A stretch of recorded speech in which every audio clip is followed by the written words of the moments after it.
Irmãos, todo o carinho, toda a dedicação que vocês têm para com a minha família, porque isso para quem está no ministério, e só quem está no ministério que entende isso. Talvez você como ovelha não entenda, mas isso é algo muito especial para a gente. E eu digo isso não só nesses dias importantes, aniversário, essa coisa toda. Eu quero agradecer pelo carinho da igreja, que a igreja tem tido conosco, desde o dia que nós pisamos nesse lugar, tá? Não só hoje, porque os irmãos estão fazendo um agrado para a Andréia, porque quem agrada a Andréia, agrada o marido dela. Quem agrada a Melissa, agrada o marido dela. Quem agrada o Silvio, agrada a Andréia. Quem agrada o pastor, agrada a Melissa. Mas não só pela data especial, pelo carinho que os irmãos têm externado. E isso é algo que não tem preço. Não tem preço. No ministério não tem preço. Eu sou eternamente grato a Deus pela maneira com que os irmãos têm tratado a gente. Os irmãos têm sido respeitosos, os irmãos têm sido bênção na minha vida.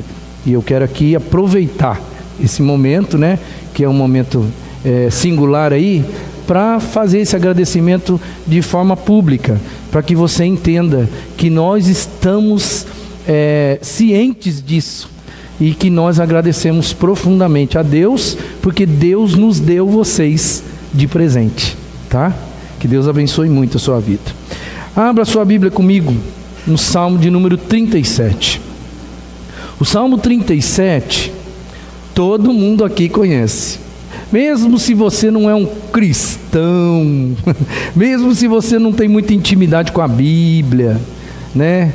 Você conhece essas palavras. Alguém um dia já citou isso para você, ou você já ouviu, né? Ou nessa era pós-moderna que nós estamos vivendo, na era da tecnologia, de repente alguém já te mandou um versículo que nós vamos ler aqui, já te mandou pelo WhatsApp, ou você viu no Facebook de alguém. Enfim, esse texto é um texto conhecidíssimo, mas eu quero levar você a entender por que é tão difícil.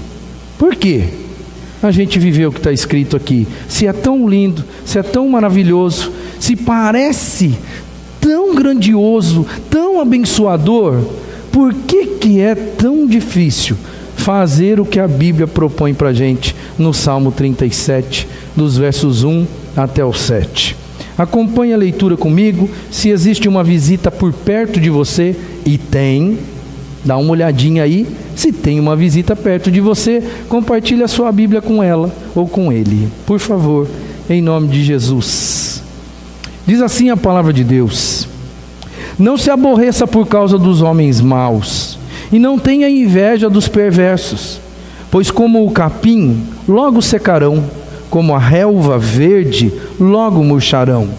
Confie no Senhor e faça o bem, assim você habitará na terra e desfrutará segurança. Deleita-te no Senhor, e Ele atenderá aos desejos do seu coração.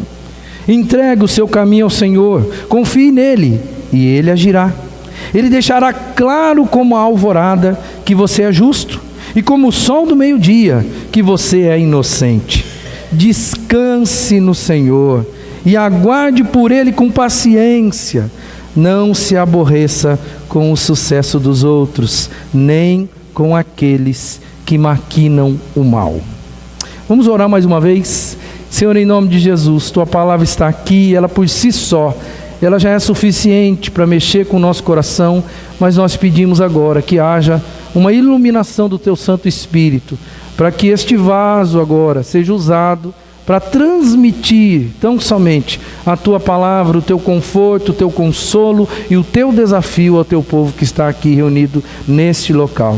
Que a graça do Senhor esteja conosco e que o Teu Santo Espírito esteja convencendo os nossos corações, para que nós possamos aprender, e muito mais do que aprender, vivenciarmos esta entrega proposta pelo Salmo 37. Abençoa a nossa vida aqui e abençoa esse nosso estudo, em nome de Jesus, o Teu amado Filho. Amém e amém. Por quê? Por que será que é tão difícil entregar o nosso caminho a Deus? Você notou que o texto tem alguns verbos principais, e talvez isso você já sabe muito bem. O verso 3 diz o início dele: confie no Senhor. O verso 4 diz: deleita-te ou alegra-te no Senhor. O verso 5 diz: entregue o seu caminho ao Senhor. E o verso 7 vai dizer: descansa no Senhor.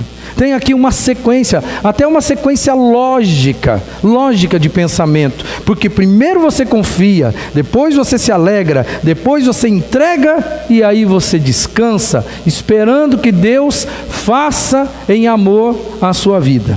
Mas irmãos, se tem uma promessa aqui, porque tem uma promessa aqui, e grandes promessas para mim e para você, por que será que é tão difícil nós entregarmos o nosso caminho ao Senhor? Uma vez que Ele está dizendo aqui, na palavra de Deus, que Ele vai fazer para você. Entrega o seu caminho ao Senhor, confia nele e Ele agirá. Ele vai fazer. Mas por que será que eu e você temos tanta dificuldade? Tem apenas uma condição aqui. Se você observou, tem um condicional só. E o único condicional é que nós entreguemos o nosso caminho a Deus. O que é caminho? O que é caminho? Caminho não é o objetivo. Caminho não é o lugar onde eu estava. Caminho é o percurso. Indiretamente a proposta bíblica aqui é: entregue o percurso da tua vida ao Senhor. De hoje até o teu último dia, o teu caminho. Entrega o teu caminho ao Senhor, confia nele e Ele vai fazer as coisas. Ele vai cuidar de você. Ele vai fazer aquilo que você pensa que você pode, mas não consegue. Mas a promessa de Deus para você é: Ele agirá. Ele agirá. Então, se tem essa promessa, e é uma promessa tão boa, por que a gente não atende esse convite? Será que eu e você, nós estamos entregando realmente o nosso caminho a Deus? O nosso percurso? Você pode fazer uma análise própria da sua vida e você pode chegar a algumas conclusões. Será que você está entregando de verdade o caminho a Deus? Ou você continua na direção de tudo? Ou você continua no controle de tudo? Será que você nunca perdeu o controle? Porque quando eu entrego o caminho a alguém, eu tenho que perder o controle. Quando eu entrego o volante para alguém, eu tenho que tirar a mão do volante. Quando eu entrego a direção da minha vida para alguém, eu tenho que tirar a mão e eu tenho que confiar que aquela pessoa vai me levar aonde eu quero, sem nenhum atropelo, sem nenhum acidente. Mas se a proposta é divina, e se nós aqui, porque aqui não tem ninguém que é ateu, aqui todos acreditam na presença de Deus, na figura de Deus, acreditam na onipotência de Deus. Mas por que, se nós acreditamos nisso, se a nossa fé é pautada nisso, por que nós temos tanta dificuldade em entregar a direção, o controle da nossa vida para o nosso Deus? Sabe, nós não estamos entregando a nossa vida, o controle da nossa vida para o nosso vizinho. Não estamos entregando o controle da nossa vida para o nosso irmão, para o nosso cônjuge, para o nosso filho. A proposta é: nós precisamos ou devemos entregar a nossa vida a Deus.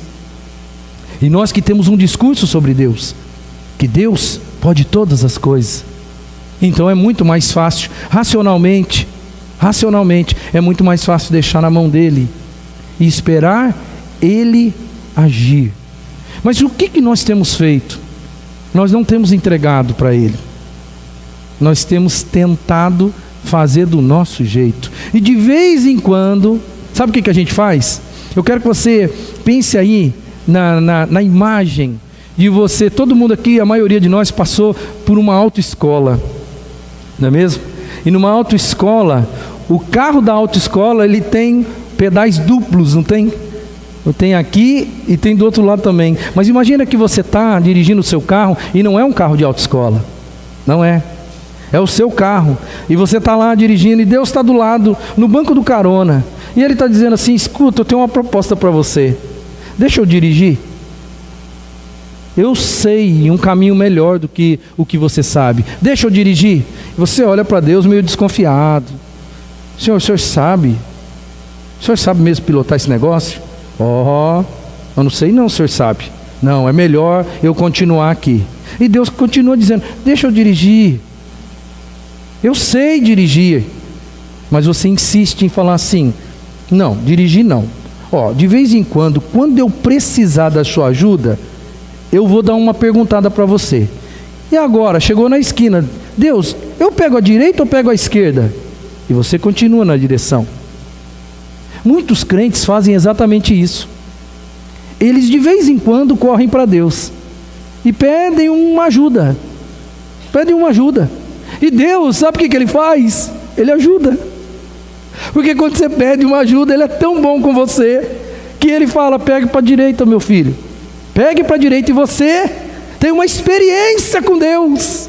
Você dobra a direita e fala para todo mundo, olha, essa semana eu tive uma experiência com Deus. Eu estava lá em oração, eu pedi para Ele um direcionamento, e Ele disse para mim, dobre a direita. E eu tive fé, eu dobrei para a direita. E você conta aquilo de boca cheia, dizendo assim, eu tive uma grande, extraordinária experiência com Deus. Mas na verdade, o que Deus queria mesmo não era ser apenas um consultor de momento para dizer se você deve virar para a direita ou para a esquerda. O que Deus queria mesmo, e a proposta dele para você é, deixa eu dirigir. Eu quero a direção. Eu não quero que você de vez em quando olhe para mim e pergunte, será que é hora de colocar combustível? Será que eu devo dobrar a direita? Será que eu devo dobrar a esquerda? Será que é hora de pisar no freio, Senhor? Será que é hora de acelerar um pouquinho mais, Senhor? Não, não é isso que Deus quer. Porque quando você faz assim, você está agindo e está apenas consultando a Deus. E a proposta de Deus no Salmo 37 é, entrega, confia, Ele vai agir. Então é literalmente, irmão, pegar o volante e falar, Senhor, o lugar do volante é seu. Eu vou no banco do carona. Aí sim, você vai ter uma experiência diferenciada com Deus. Mas por que, irmão, que é tão difícil? Porque parece que racionalmente falando, todo mundo aqui concorda. Pastor, você está certo. O texto propõe isso. Nós deveríamos fazer. Mas vamos falar a verdade? Quem daqui é capaz de dizer, o meu volante está literalmente nas mãos do meu Deus? Quem daqui? E eu quero levar você, caminhar comigo agora, e enxergar aqui algumas razões. Por que nós não fazemos isso? Por que nós não temos coragem de fazer isso, que aparentemente é uma proposta tão saudável, tão abençoadora? A primeira coisa, nós não conseguimos fazer isso por causa dessa palavrinha aí, por causa de comparação. Como nós comparamos a nossa vida com a vida das outras pessoas, nós achamos que nós sempre estamos aquém daquilo que nós gostaríamos de estar.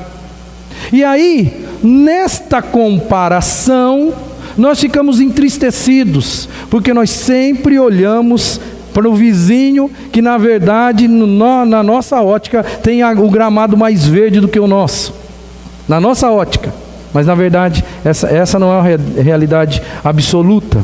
O verso 1 do Salmo 37, olha como que Deus abre esse salmo para nós, dizendo assim, não se aborreça por causa dos homens maus, e não tenha inveja dos perversos. Epa, peraí, mas crente tem inveja?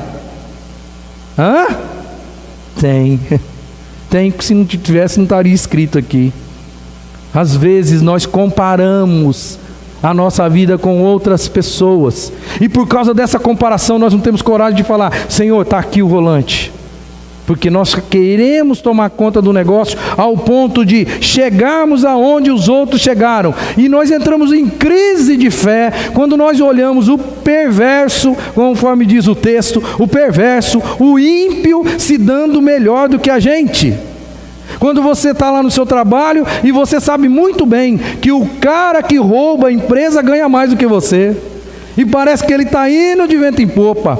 O professor que não dá aula direito ganha o mesmo que você. O cara que enrola e não faz nada no trabalho ganha. E ainda é puxa-saco do patrão, e o patrão convida ele para ele sair de vez em quando, e você está lá. E você está aí com inveja desse tipo de gente. E a Bíblia vai dizer para você: não se aborreça por causa dos homens maus e não tenha inveja dos perversos. Por que nós teríamos inveja dos perversos? Porque, na verdade, o Salmo 37, o versículo 7, no meinho do texto lá vai dizer por quê. Não se aborreça com o sucesso dos outros, nem com aqueles que maquinam o mal. O sucesso dos outros. A gente não tem coragem de entregar o nosso caminho a Deus, porque a gente vive se comparando com outras pessoas. Só que o grande problema é que nós sempre nos comparamos com alguém que teoricamente está numa posição mais confortável que a gente.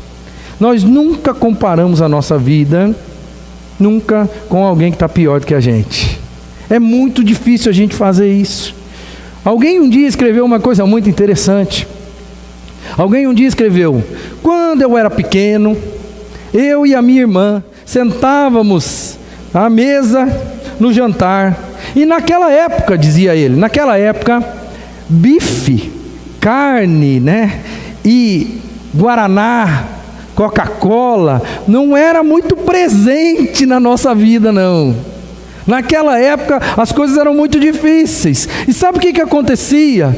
Eu e a minha irmã, segundo esse relato, né? Eu e a minha irmã ficávamos ali, aguardando o dia em que o bife chegava. E no dia que o bife chegava, a nossa mãe colocava um só para cada um. Sabe, a história de vida da maioria de vocês aí que tem 40 anos para cima. E de repente, eles ficavam, os dois irmãos, um olhando para o outro, esperando quem ia ganhar o bife maior. Quem iria ganhar? Quanto ia ficar o copo de refrigerante? Se ia encher até a boca ou se ia ficar até... Quem que ia ganhar mais? E ele, o autor escrevendo, dizia assim: nós olhávamos para aquilo e nós pensávamos que quem ganhasse o bife maior e quem ganhasse mais refrigerante era o mais amado do pai e da mãe. E esse negócio era sério. Não era uma brincadeira, não. Eles ficavam um olhando para o outro, esperando que a coisa acontecesse. E quando porque certamente alguém vai ganhar um bife maior, não é mesmo? E sabe o que eles ficavam colocando em xeque? O amor do pai e da mãe. Pensando que, olha, eles me deram um bife maior. Eles me amam mais do que você. Você sabe que criança é perversa, né? Você sabe. Eu não preciso ficar explicando para você.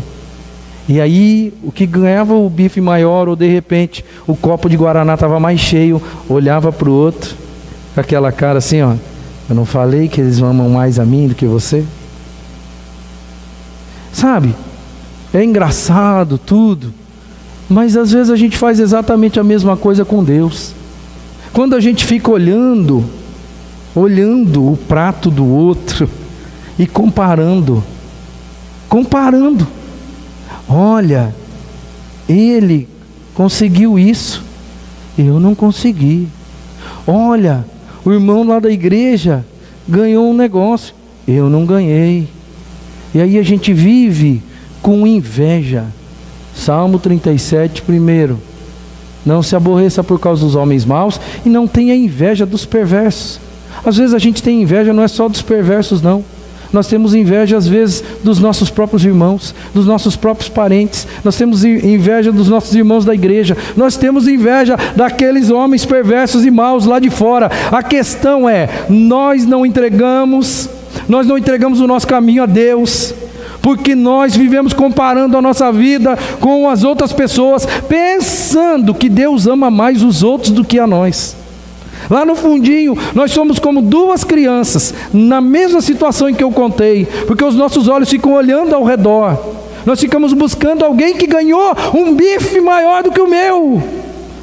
E quando a gente olha e percebe isso, dá um negócio no nosso coração. E aí a gente não tem coragem de dar o volante para Deus. É como se nós falássemos assim para Deus: Deus, se o Senhor me amasse mesmo, eu dava esse volante para o Senhor, mas o Senhor não me ama tanto quanto me ama o fulano. Então sigo eu aqui, porque se não for eu a resolver a minha vida, o Senhor é que não vai, porque o Senhor está abençoando muito mais o outro do que eu. Eu estive conversando hoje com o pastor Dorival, e conversando sobre coisas agruras do ministério pastoral, e eu disse para ele uma coisa interessante, que nós pastores, se nós não formos muito ligados a Deus, se nós não tivermos consciência do nosso papel diante do Senhor, a gente sofre. Sabe por que a gente sofre? Porque sempre tem um pastor com uma igreja maior do que a gente, e a gente fica olhando e fala assim: mas por que a minha igreja não cresce? Por quê? Lá eu faço tudo certinho, lá eu prego a palavra nua e crua, lá eu dou um alimento sólido, lá as coisas são boas, lá o povo é acolhedor. Por que a minha igreja não cresce? E aí vem o diabo e fala pra gente assim: não vale a pena essa vida não, presta atenção, cara, olha o outro lá, o outro está vendendo o evangelho, e olha como é que está a igreja dele, tem 1.000 membros, tem 2.000 membros, tem 3.000 membros, e você, 20 anos de ministério nas costas, e nunca pastoreou uma igreja maior do que 200 membros. Que Deus é esse, meu amigo? Se nós, pastores, não estivermos focados na ideia de que nós estamos fazendo o nosso serviço para o Senhor, e que não importa o que venha de lá para cá, se vai vir a glória, ou se vai vir a dureza, a dificuldade, patinação, não importa. O que importa é que nós estamos fazendo a vontade do Senhor. Não quero me comparar com ninguém, porque Deus me escolheu para estar aqui, ministrando o seu coração. Se Deus não me escolheu para ministrar ao coração de 10.000 pessoas, amém, Ele escolheu alguém. Mas Ele me escolheu para estar aqui. Se eu comparar a minha vida com os outros, eu vou entrar num piripaque. Se você viver comparando a sua vida com os outros, você nunca vai ter condição de entregar o seu caminho para o Senhor. Porque você sempre vai pensar: não, existe a possibilidade de eu conseguir mais do que Deus está me dando. Porque se Deus me amasse mesmo, eu não estaria na situação que eu estou. Porque a gente sempre faz na nossa vida, ou faz da nossa vida, um processo às vezes que nós entramos num processo de vitimização, e nós sempre olhamos para quem está melhor do que a gente. Mas eu vou te dar alguns dados interessantes aqui, para fazer você pensar um pouquinho. Alguém escreveu isso, e eu quero crer que isso é verdade. Olha, se você frequenta uma igreja sem medo de prisão, sem medo de tortura ou medo de morte, acredite, você é mais abençoado do que 3 bilhões de pessoas no mundo. Se você saiu da sua casa hoje e veio para cá, e ninguém te impediu, você não veio com medo de que alguém fizesse mal para você, você não foi com medo de que alguém entrasse por aquela porta, pegasse uma metralhadora e matasse todo mundo. Se você fez isso, você é mais abençoado do que 3, não é milhões de pessoas não, é 3 bilhões de pessoas, é quase metade da população mundial. Quer comparar? Então compara com isso. Quer mais uma comparação? Se você tem comida no refrigerador, se você tem roupas no corpo, se você tem um telhado sobre a sua cabeça e um lugar para você dormir, você é mais rico do que 75% desse mundo. A gente não sabe disso. Sabe por quê? Porque nós nos comparamos sempre com quem está acima. Não se aborreça com o sucesso dos ímpios. Eu estou nesses 75% aí, eu estou nos 25% mais rico do mundo. Vamos mais um pouquinho? Se você tem dinheiro no banco, aí já começou a pegar, né? Se você tem dinheiro no banco, se você tem dinheiro na carteira, e alguns trocados em algum lugar lá na sua casa, Você está entre os 8% mais ricos do mundo. Tem alguém aqui que falou, glória a Deus, que eu estou rico. Meu irmão, você é rico. Eu vou dizer um negócio para você, eu sou rico. Eu sou rico, sabe por quê? Porque quando eu era criança, e quando eu via alguém com o padrão de vida que eu tenho hoje, eu olhava para essas pessoas e eu falava, eles são ricos. Por isso eu digo para mim mesmo sempre, eu sou rico. Eu não tenho o que reclamar da minha vida. Porque quando eu era criança,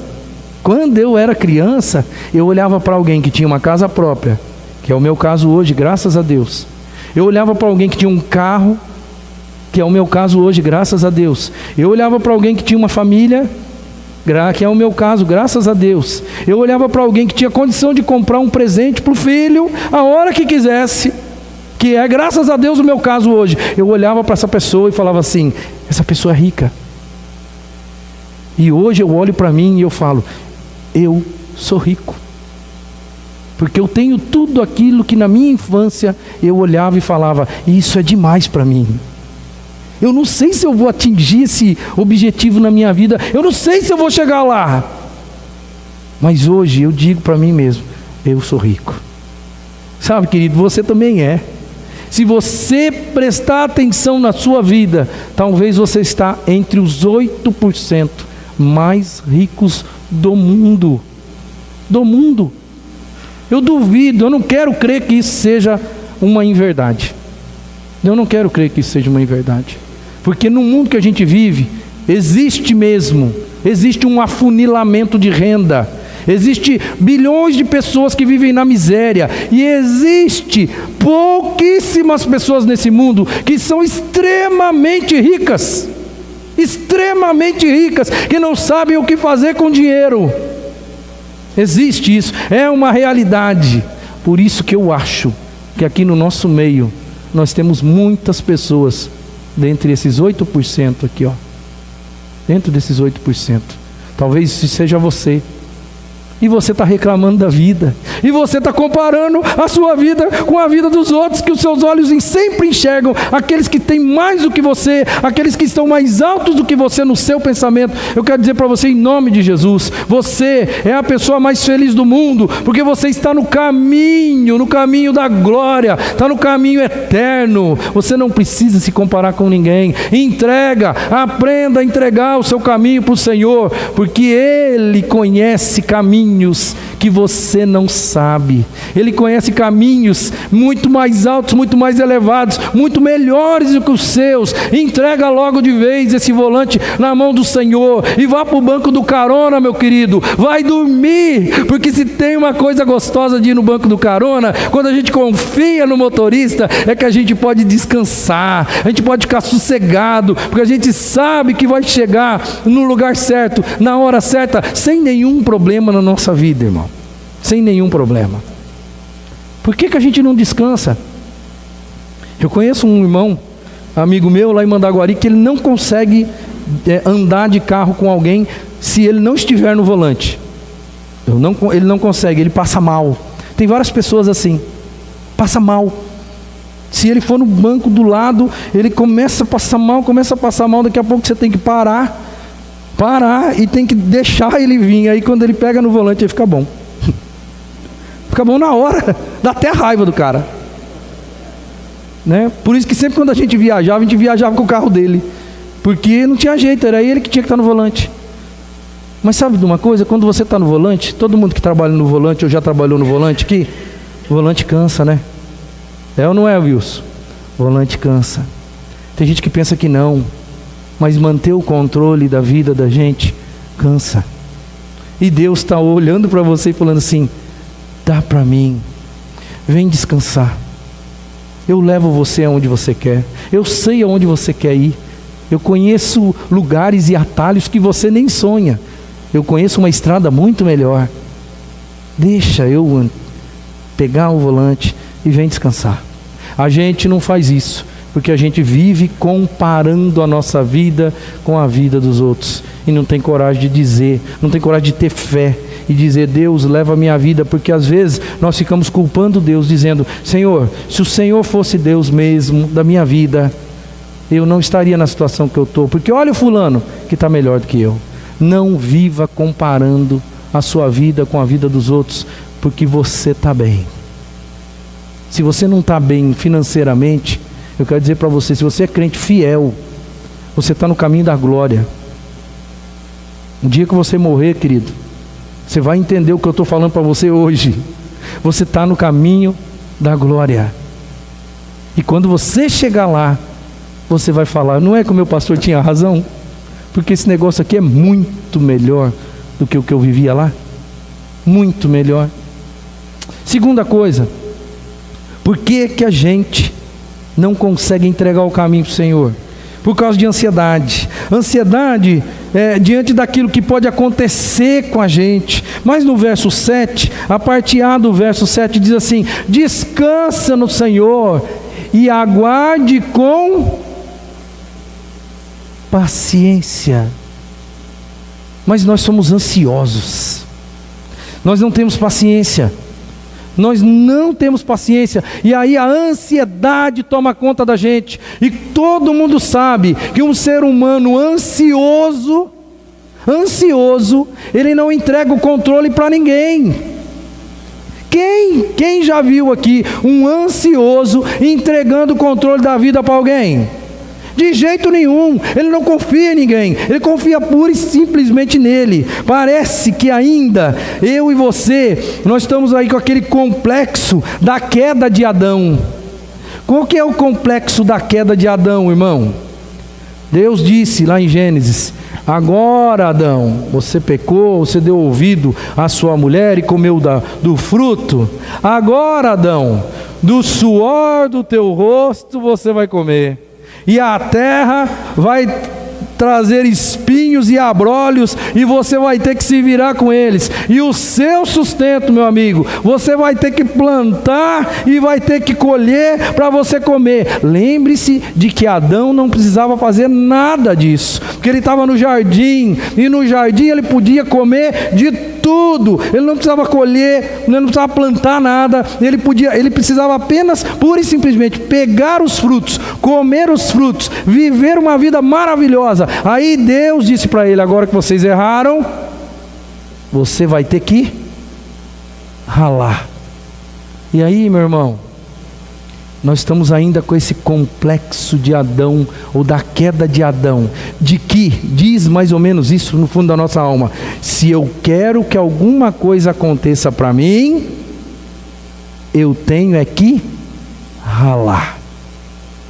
E a gente esquece que Deus, no meio do caminho, disse para a gente: olha, entrega o teu caminho para mim, confia em mim, descansa em mim, se agrade de mim, eu vou agir por você. A gente esquece que tem o Salmo 37. A gente só lembra que nós estamos debaixo da maldição do Gênesis, da maldição da queda, que agora o negócio é com a gente, e não tem jeito. Olha, a ansiedade, ela produz na minha vida e na sua vida um ateísmo funcional. O que é ateísmo funcional? É aquela ideia de que eu não creio que alguma coisa vai acontecer sobrenatural. Eu não creio. Não creio. Por isso, eu vou atrás. Isso se manifesta na nossa vida, irmão. Isso se manifesta na nossa vida. Se você for inteligente, você vai observar que tem muita coisa na sua vida que é ateísmo funcional. Você não crê que Deus vai fazer por você. Não crê. E quando você não crê que Deus vai fazer por você, o que você faz? Você vai lá e tenta fazer. Você quer ganhar mais. A Bíblia fala de prosperidade, inclusive da prosperidade financeira, mas você não acredita naquilo. Você acredita que ganhar mais é você trabalhar mais. E aí o que você vai fazer? Você vai trabalhar mais. Você não acredita que, porque a Bíblia diz: olha, quem pouco semeia, pouco vai colher. Semeie mais, porque você vai colher mais.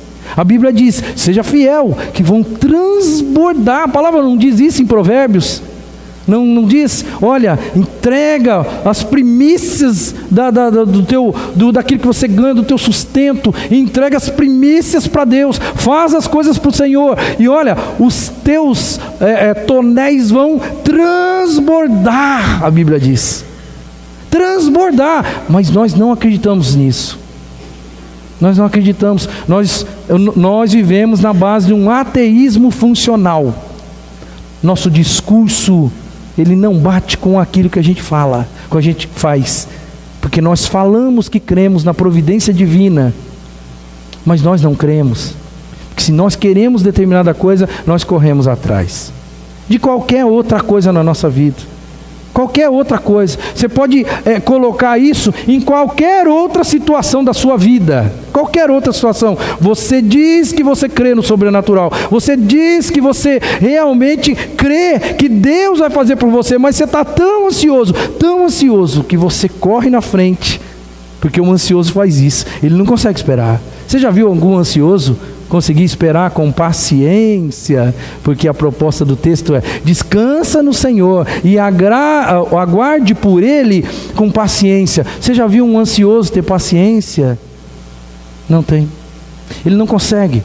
Por isso, ele não consegue entregar o caminho para o Senhor, de jeito nenhum. Como? A gente vai na igreja, a gente cultua a Deus, mas é como se Deus estivesse morto ou estivesse em coma, que Ele não pode fazer nada por nós, não pode. Talvez você veio aqui na frente, você veio aqui e orou e pediu: Deus, resolve isso para mim, Senhor, tem misericórdia de mim, mas amanhã, filho, amanhã, você vai esquecer essa oração, você vai esquecer, e ao invés de você descansar no Senhor, amanhã você vai dar todos os seus pulos, e mais todos que você puder, porque no fundo, nós não confiamos de que Deus vai resolver os nossos problemas. Eu não estou dizendo com isso que nós não temos que fazer nada, eu estou dizendo do que vai no fundo da sua alma, estou falando do sentimento de coração seu, que você vem, você entrega, você diz que para Deus, eu olho, a partir de hoje eu não vou fazer nada, eu vou esperar do Senhor e tal, eu vou ter paciência, eu vou ter isso, eu vou ter aquilo, mas você sai daqui e o teu coração diz para você alguma coisa totalmente diferente disso, e você vai pelo que o teu coração disse, e você vai fazendo as coisas, e você não crê que Deus vai mover o sobrenatural, Quando a gente olha para o Velho Testamento, irmãos, e a gente vê o povo de Israel ganhando batalhas, sem levantar uma espada, é tão legal a gente ver esses textos no Antigo Testamento, não é?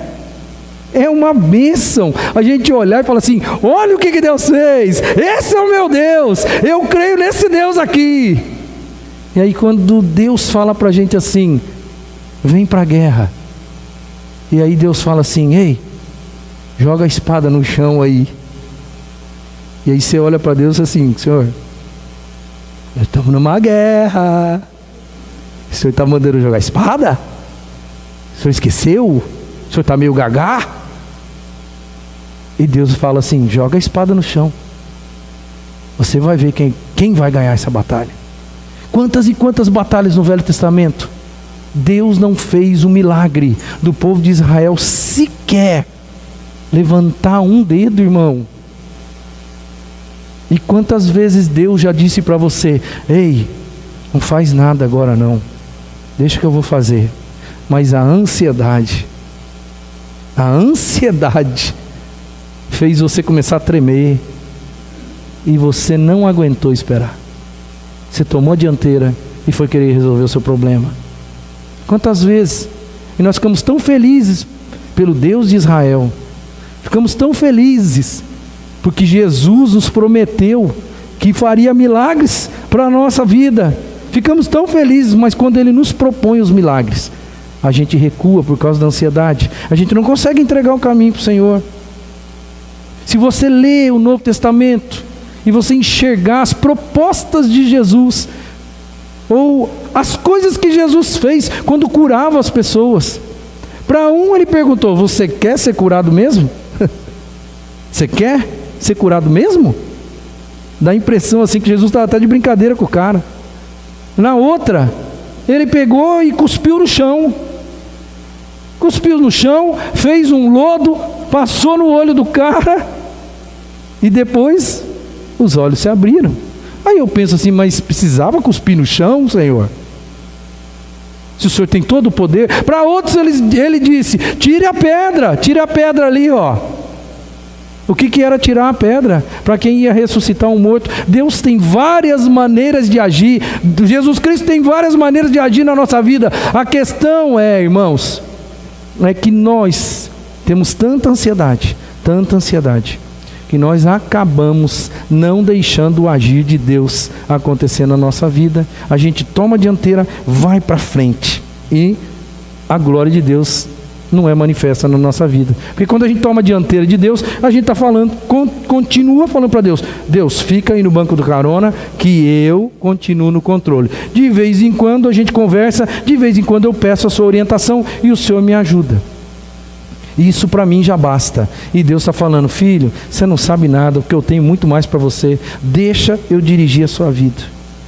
A gente vai à igreja, a gente cultua, mas parece que Deus está em coma. É como se Ele não pudesse fazer nada por nós. Para pessoas que pensam assim, Mateus capítulo 6, que é um verso muito interessante, eu até trago ele na íntegra aqui para você. Para gente que age assim, isso aqui que você vai ler agora é só poesia. Só poesia. Isso aqui não tem nada de verdade, mas é bonito. É bonito. Tanto é que você já falou isso para 1 milhão de gente. Portanto, eu lhes digo: não se preocupe com as próprias vidas quanto ao que comer ou beber, nem com os seus próprios corpos quanto ao que vestir. Não é a vida mais importante que a comida, e o corpo mais importante que a roupa? Observem as aves do céu: não semeiam, não colhem, nem armazenam em celeiros, contudo o Pai Celestial as alimenta. Não tem vocês muito mais valor do que elas? Quem de vocês, por mais que se preocupe, pode acrescentar uma hora que seja a sua vida? Por que vocês se preocupam com roupas? Vejam como crescem os lírios do campo. Eles não trabalham, não tecem. Contudo, eu lhes digo que nem Salomão, em todo o seu esplendor, vestiu-se como um deles. Se Deus veste assim a erva do campo, que hoje existe e amanhã é lançada ao fogo, não vestirá muito mais a vocês, homens de pequena fé. Portanto, não se preocupem dizendo: o que vamos comer, ou o que vamos beber, ou o que vamos vestir, pois os pagãos é que correm atrás dessas coisas. Mas o Pai Celestial sabe que vocês precisam delas. Busquem, pois, em primeiro lugar o reino de Deus e a sua justiça, e todas essas coisas lhes serão acrescentadas. Portanto, não se preocupem com o amanhã, pois o amanhã se preocupará consigo mesmo. Basta a cada dia o seu mal. Para quem acha que Deus está morto ou em coma, isso aqui é só poesia. Mas para quem vive da fé, e para quem tem coragem de dar o controle da vida na mão de Deus, isso daqui é libertação. Isso aqui é sossego, isso é descanso de alma, isso é paz, isso é alegria. Por que nós temos tanta dificuldade em entregar um caminho para o Senhor? O versículo 33 vai dizer aquela frase que eu tenho dito para vocês aqui: cuide das minhas coisas, que eu cuido das suas. Busque em primeiro lugar o reino de Deus e a sua justiça, e as outras coisas, essas outras coisas que vocês querem, elas vos serão acrescentadas, diz o Senhor. Mas por que a gente ainda tem uma dificuldade tamanha de entregar para o Senhor o nosso caminho? Terceira e última, porque nós temos uma visão excessivamente limitada de Deus. Para nós, Deus é muito pequeno. Nós estamos aqui honrando e glorificando Deus, mas ainda lá no fundo da nossa alma, Deus é muito pequeno. Boa parte de nós, quando eu digo nós, cristãos, nós agimos como os deístas. Se você não sabe o que são os deístas, eu vou explicar para você. O deísmo, ele é uma posição filosófica, na verdade, não é uma religião, não. É uma posição filosófica, naturalista, que aceita a existência e a natureza de Deus através da razão e do livre pensamento. Eles não negam a existência de Deus, eles não são ateus. Os deístas, embora não sejam religiosos, os deístas, eles creem na existência, ou pelo menos a maioria deles, nem todos eles, porque eles têm liberdade de pensamento, mas a maioria deles, eles acreditam em uma criação, em um Deus criador, alguém que fez esse universo todo, porque o universo é muito complexo, precisa de uma mente brilhante ter feito todo esse negócio, porque esse negócio não pode ter acontecido por acaso. Os deístas, então, essa posição filosófica deles, eles acreditam que o universo é muito complexo, e que é a prova da existência de um Deus criador. Eles afirmam que Deus existe, mas eles não praticam nenhum culto e nenhuma religião. Para eles, Deus criou o universo, criou todas as leis da natureza, criou tudo, e como um relojoeiro criou tudo, deu corda no relógio, trec, colocou para rodar e falou assim: beleza, está funcionando, tchau. Para os deístas, Deus providenciou as coisas, Deus providenciou o mundo que a gente vive, mas Ele mesmo não interfere em mais nada. Ele mesmo não entra em cena e não age no sobrenatural mais. Para os deístas, na verdade, eles rejeitam os milagres e eles acham que pura e simplesmente Deus nos deu esse grande presente, que é a vida, que é o universo, mas que Ele colocou a gente aqui e falou: olha, agora eu já fiz o meu papel, vocês se virem aí que eu estou vazando. É mais ou menos isso que os deístas pensam. Muitos de nós, irmãos, que estamos vindo à igreja, cultuamos a Deus, lá no fundinho da nossa alma, a gente se parece mais com deísta do que com cristão, porque a gente lá no fundo da nossa alma, a gente age da mesma forma, como se Deus não pudesse fazer nada, porque se a gente não entrega o controle na mão dele, a gente continua segurando o volante e falando: Deus, deixa que eu tomo conta, porque o Senhor não vai conseguir tomar conta da minha vida. O Voltaire, que foi um filósofo francês, ele era deísta. E o Voltaire, ele influenciou uma geração. Para ele, Deus providenciou todas as coisas gerais, mas particulares, porque uma mulher um dia chegou para o Voltaire e falou assim: olha, Deus salvou meu passarinho lá em casa, porque eu orei a Deus, meu passarinho estava doente, eu orei a Deus para meu passarinho não morrer, e olha, o meu passarinho está vivo, está com saúde, está feliz, está cantando lá. Diz a lenda ou a história que o Voltaire chegou para ela e falou assim: olha, eu acredito em um Deus que criou todas as coisas, inclusive seu passarinho, mas olha, que Deus foi lá e atendeu a sua oração para o seu passarinho não morrer. Isso aí é balela, né, filha? Isso aí para mim não funciona, não colou esse negócio. Deus não vai fazer esse tipo de coisa. Deus não atende oração. Deus não quer saber da sua vida. Deus apenas te deu tudo o que você precisa para viver e para sobreviver, irmão. A gente crê em um Deus que criou todas as coisas, mas que se tornou mero espectador. Porque a nossa vida de oração é meio fraca, a gente não clama ao Senhor, a gente continua com o controle na mão. E aí a gente canta, vem na igreja e canta: e eu entrego tudo a ti, tudo a ti. E é lindo, é maravilhoso, mas é mentira. É mentira, porque a gente não entrega.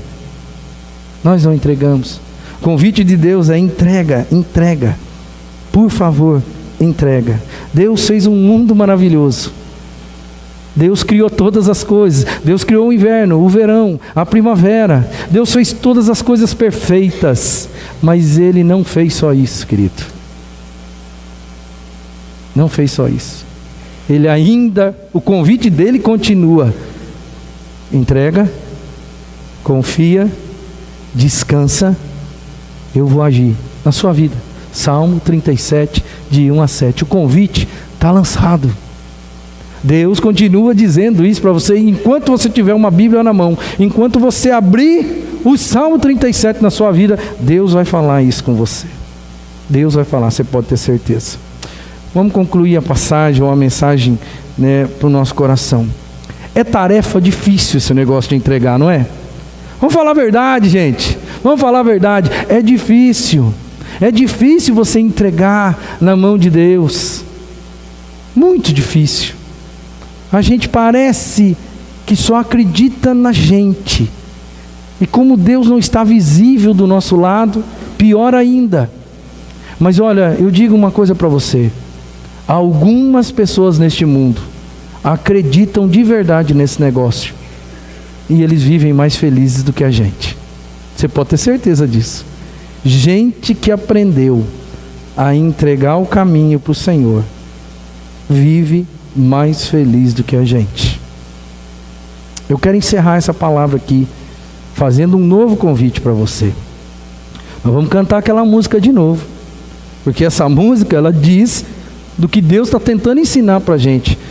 Eu entrego tudo a Ti.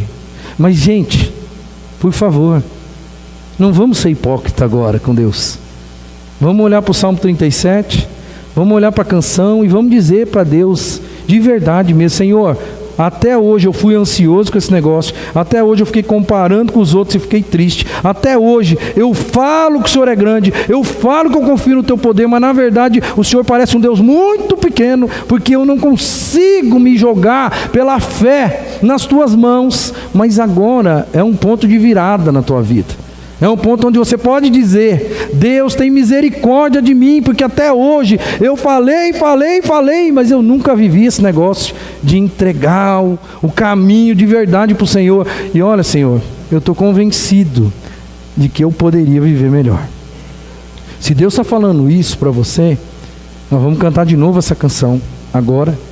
E enquanto a gente canta essa canção, eu gostaria que você viesse à frente. E nós vamos orar com você. E vamos encerrar o nosso culto dizendo: Deus, tem misericórdia de nós e nos ajuda a entregarmos a nossa vida diante do Teu altar. Vamos cantar essa canção mais uma vez. Fique de pé. Vamos adorar o nosso Deus juntos. Eu entrego tudo a Ti, Senhor.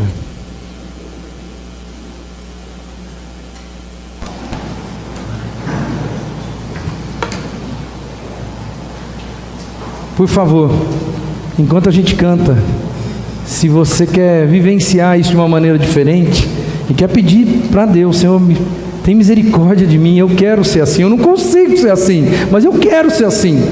Vem para frente, vem pedir a graça de Deus na sua vida aqui. Te dou meu coração, tudo que há em mim, entrego meu viver, por amor de Ti, meu bem. Meus sonhos vêm pra Ti, e os meus direitos orgulho vou trocar pela vida do Senhor. E eu entrego tudo a Ti, tudo a Ti. E eu entrego tudo a Ti, tudo a Ti.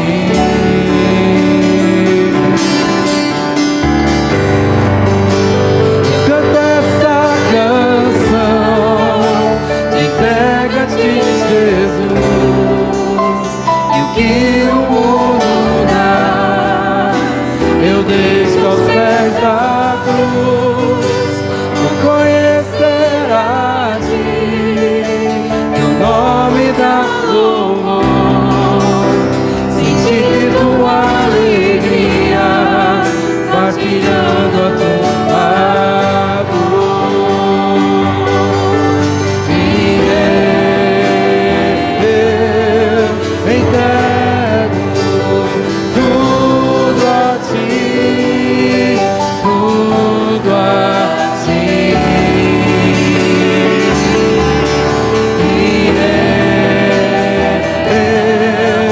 entrego tudo a ti, tudo a ti.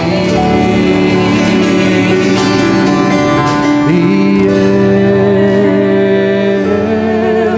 eu entrego tudo a ti, tudo a ti. Vamos orar, pedir misericórdia de Deus. Às vezes a gente não tem coragem. Eu sei que talvez você ficou aí porque lá no fundo você falou: eu não vou ser hipócrita, eu não vou ser hipócrita com Deus. Deus sabe, eu não vou ser hipócrita. Deus sabe que eu ainda não estou preparado para dizer que eu entrego tudo. Então eu não vou dar uma de hipócrita. Eu sei disso, querido. Eu sei disso, porque eu vivo isso também. Eu meço as minhas palavras quando eu canto. Eu meço as minhas palavras, porque é impossível eu dizer que eu estou falando diretamente com Deus e dizendo uma mentira. Eu tenho medo disso. Tenho temor e tremor disso. Mas eu vou te dar uma palavra de consolo. Deus sabe que a gente é pó. Deus sabe que às vezes a gente não consegue mesmo. E olha, a maravilha do Evangelho é que Deus aceita a gente assim. Isso se chama amor incondicional. Incondicional. Que Deus não está esperando algo em troca. Deus não está esperando. Ele ama você do mesmo jeito. E o dia que você tiver coragem de falar: Deus, eu estou entregando para o Senhor, você pode ter certeza que Ele vai dar um sorriso e vai dizer: agora você vai ver. Agora você vai ver o que eu tinha proposto para você há tanto tempo e você ainda não tinha experimentado. Agora você vai ver. Vamos orar. Senhor, em nome de Jesus, que a gente possa ter coragem, Senhor, de entregar controle da nossa vida diante do Teu altar. A gente tem tanto medo, Senhor, tanto medo. Eu tenho medo, Senhor, eu tenho medo do futuro. Eu tenho medo de chegar na minha velhice e passar dificuldade. Eu tenho um monte de medo no meu coração. E o meu medo faz com que eu não tenha coragem de entregar, de descansar, de confiar. E assim eu vou vivendo a minha vida, Senhor, às vezes vou vivendo a vida cheia de perturbação. Tudo me incomoda, Senhor. Tudo me tira a paz, tudo me tira o sono. E o Senhor continua a falar para mim: Silvio, entrega na minha mão. Silvio, confia que eu vou resolver para você. Silvio, vai descansar, meu querido. Eu vou agir. Mas, Senhor, o medo é tão grande que às vezes eu não tenho condições emocionais de fazer isso. E eu estou aqui pedindo em nome de Jesus que o Senhor me ajude a vivenciar isso de uma forma diferente. Me ajude a entregar tudo mesmo. Eu tenho medo do futuro da minha filha. Eu tenho medo. E o Senhor continua dizendo: Silvio, entrega a Melissa para mim, Silvio. Entrega a Melissa para mim que eu vou cuidar dela. Silvio, fica tranquilo, descansa, sossega, Silvio. Eu tenho o controle de todas as coisas. E igual a mim, Senhor, tem um monte de gente aqui. São todos teus filhos. São todos teus, amados do Senhor. O Senhor morreu por cada um deles. O Senhor continua propondo para eles a mesma coisa: filho, filha, entrega para mim, descansa, se agrada que está na minha mão, eu vou agir, deleita-te em mim. Ah, Deus, dá-nos essa graça, tem misericórdia de nós e nos dá essa graça para a gente viver melhor. Que o dia que a gente começar a experimentar só um pouquinho disso, eu tenho certeza que nós vamos viver uma vida muito melhor do que nós estamos vivendo hoje. Abre o nosso entendimento, abre o nosso coração e nos dá força e coragem para nós entregarmos os nossos caminhos diante do Teu altar. Para a gente não ficar comparando nossa vida com ninguém, para a gente entender que o Senhor é um Deus grande, grande, muito maior do que a nossa própria existência, e um Deus, Senhor, que lança fora a nossa ansiedade. Deus, em nome de Jesus, faz esse milagre no coração de cada um que está pedindo aqui para o Senhor hoje, porque tem um monte de gente aqui com medo de um monte de coisas, e o medo é tão grande que eles não conseguem ceder o lugar de controle na vida deles. Glórias ao Senhor, porque o Senhor nos aceita mesmo assim.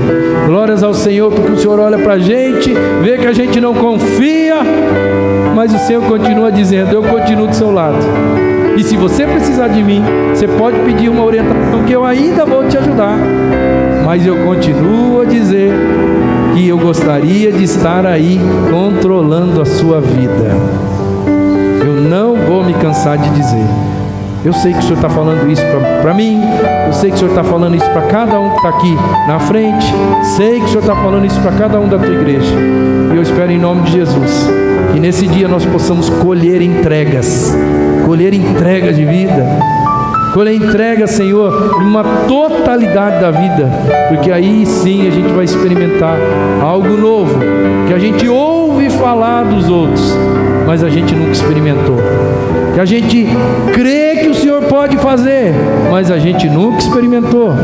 A gente até fala para os outros que o Senhor faz, mas a gente nunca experimentou, pura e simplesmente porque ainda não tivemos coragem de dizer: está aqui, Senhor, é teu.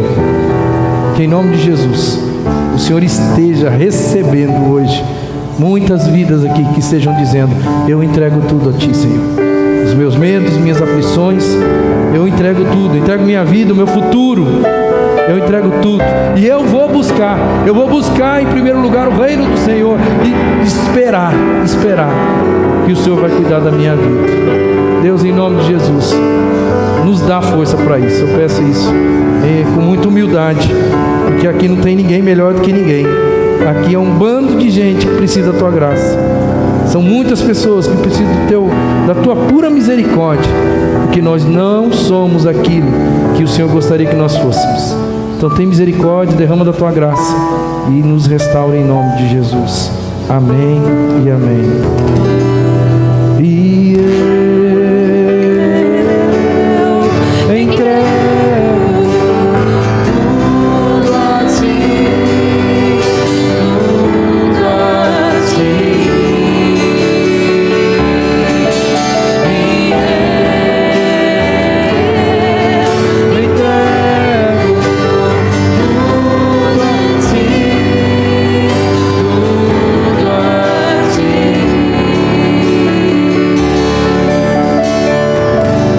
Amém. Os irmãos podem se assentar.